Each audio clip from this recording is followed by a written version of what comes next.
Hey party people, what's up? How about the episode of Dynamite that just went down? A lot of cool matches, bangers that went all across the freaking board. And we crowned a new TNT champion. The king of television reigns atop his throne. And the security guard basically got sent to the Shadow Realm. We couldn't see it because it was so brutal that we actually had to go to a whole different broadcast afterwards.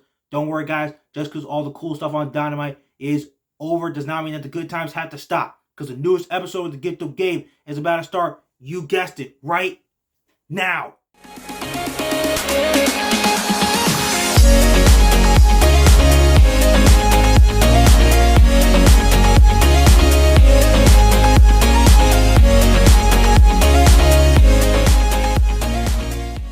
Alright you guys, we got things kicked off tonight with Moxley versus Page 3. I really did think this match was going to have some sort of, no contest finish that would lead us into Revolution for some sort of stipulation for them to kind of conclude this rivalry.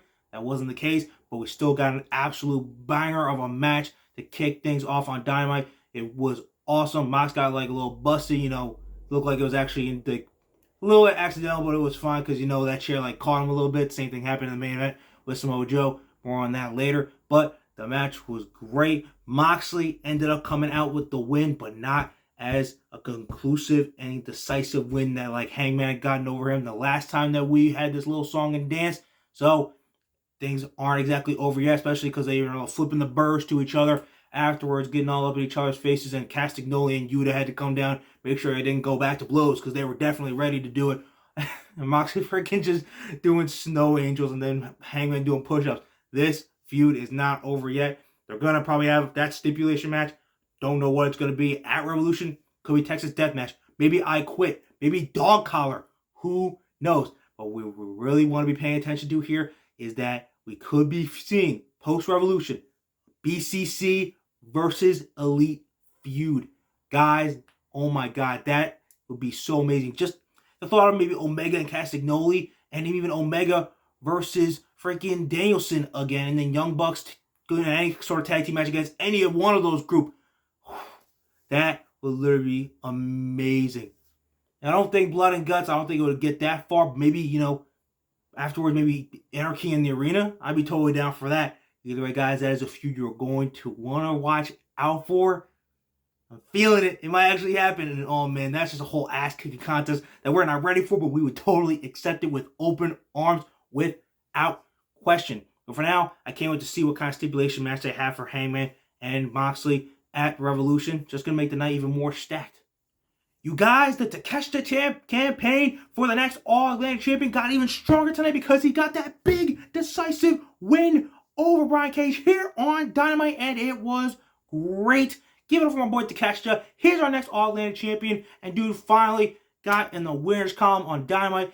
For months and months, it was just great match, but lost. But not tonight. He got the win with that beautiful knee right to the machine, Brian Cage's head. Maybe knocked his freaking mohawk back a little bit. Got the dub. And then he even mixed it up with MJF later in the night, and now has a world title eliminator next week. It was fun having the win for 1 week because he's definitely not winning next week.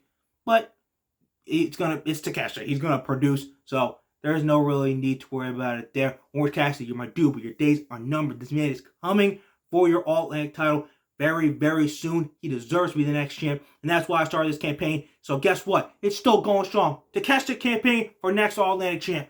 Keep it rolling, keep it moving, keep it grooving. All right, speaking of Bryan Danielson earlier, he made it. He beat Timothy Thatcher.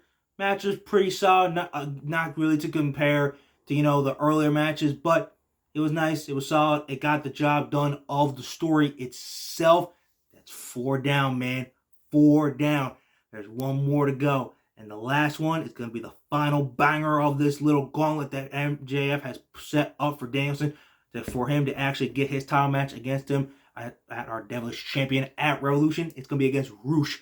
That is going to be a certified hood classic. So you're not going to want to miss that. But Danielson, we all know you're going to survive. We're going to find a way to get you there. Screw all the money. You're going to overcome it. You're going to get that 1 hour Iron Man match with MJF at Revolution becoming official. Ooh, I can't wait. Next week's card is going to be super stacked. I can't wait for that. I'm going to talk about that later on the show. But for the night, the American Dragon, he survived again. You only got 1 more test to run through, man. And then you get to have that hour-long banger at freaking Revolution against the devil himself, our AEW World Champion, Maxwell Jacob Friedman, MJF. So we got some more progression in the Ass Boys versus the Acclaimed tag title feud. They're getting a tag team title match next week. So I saw some people, they're like, oh, what? They're almost afraid that Billy Gunn is going to like turn on the Acclaimed again. There's like, they did that before, and then, you know, he got with the Acclaimed, and that's how, you know, we got Scissory Daddy, and that's because they became tag champs because of how they got super over. I don't think we're even crowning new champions next week. We're literally almost a month out for Revolution. We're not going to crown new champs like a month before the pay-per-view. That's not going to end up happening. It's just going to be, we're going to have the match, and then I feel like they won't even really have to figure out who the next challenger should be. It really should just be Top Flight, you know, once they, you know, deal with their trios title match that they're going to have with the Elite. It should literally just be Top Flight. I mean, let's just be honest. So I feel like that's what they might be working their up to. I don't think Daddy Ass turns on him next week. That's too... Tony's not going to, like, literally screw that up. Plus, no offense to the Guns, they beat FTR, but they were on their way out. Like, taking a little break. And I don't really feel like the Guns are necessarily ready.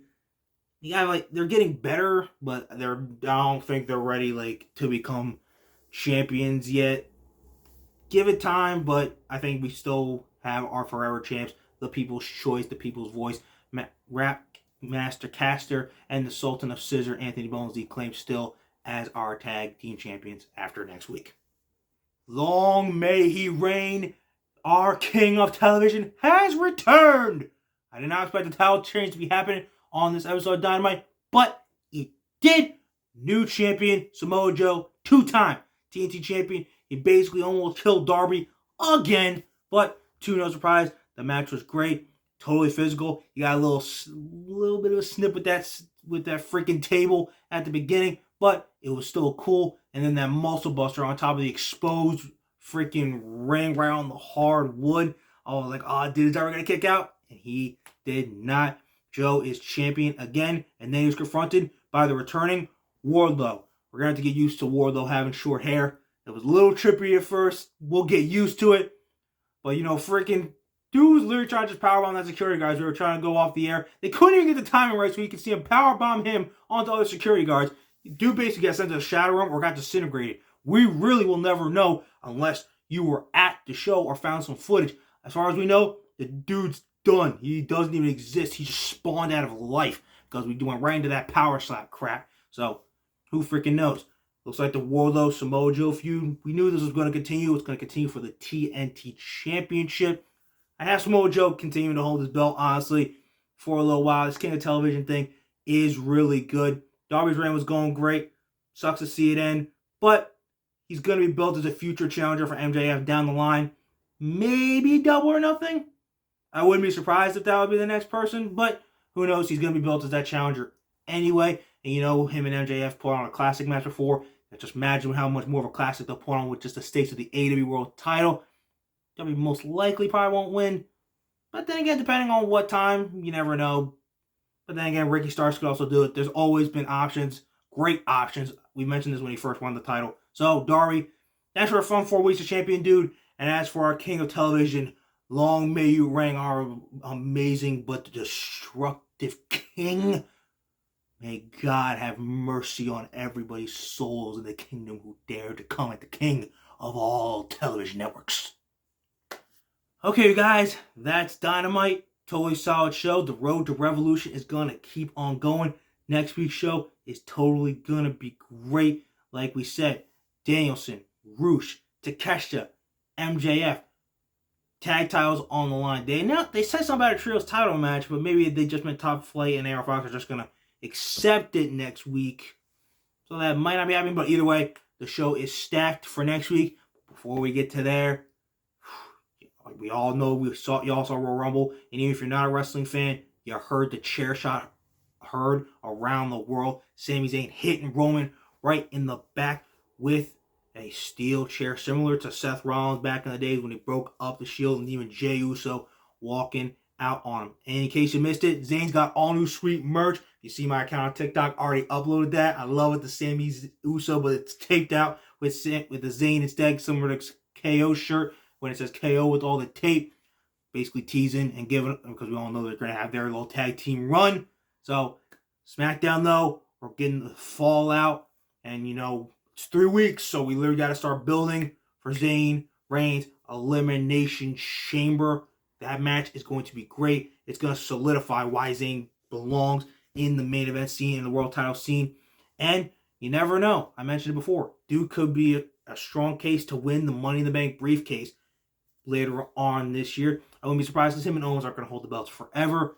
But don't want to get too far ahead of ourselves. That's SmackDown. The road to WrestleMania is going to continue. Plus, we got the finals of that SmackDown Tag Title Tournament. Though at this point, I'm pretty confident no one's going to win that, at least against the Usos.